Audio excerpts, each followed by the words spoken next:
It was during the course of that experience in the music industry that I learned about the kind of corruption surrounding the murder of Tupac and Shakur, Death Row Records as a label, and the Rampart scandal with LAPD, and even going back before Death Row Records to the murder of Captain James Sabow. If anybody knows who James Sabow was, he was a war veteran, U.S. Marine pilot, whistleblower. Captain James Sabow was said to have committed suicide. His family hired forensics.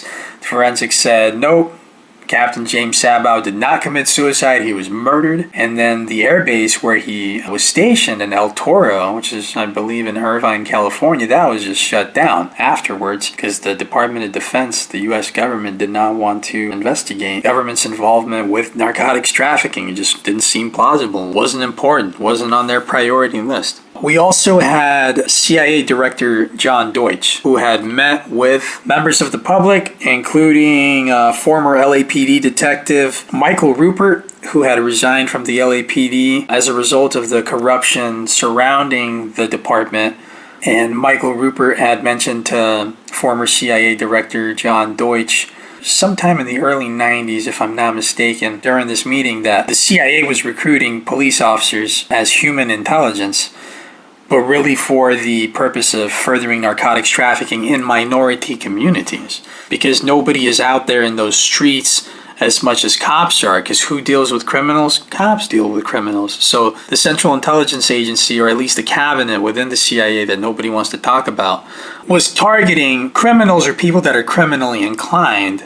But really that could be anybody in a sense when you have poverty that people within the government helped create by selectively targeting minorities.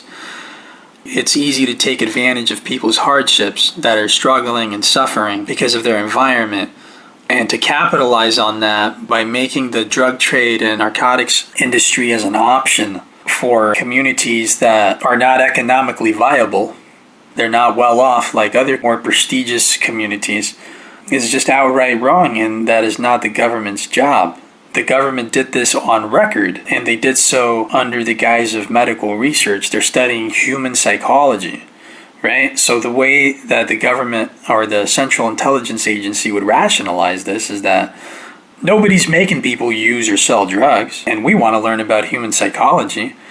Well, if we put drugs out there and people start selling drugs, that's their fault. This was done systematically, and people within the Central Intelligence Agency and the intelligence community and law enforcement that were aware of this capitalized on people's hardships, beginning with South America and the kind of chaos and turmoil that was going on there. We helped create and exchanged our surplus firearms for the surplus cocaine and imported that into the United States, selectively targeting minority communities, and in the process ruined Mexico, because Mexico plays into the drug trafficking scheme logistically, being Mexico connects the U.S. to South America, right? Colombia and all those other Latin countries.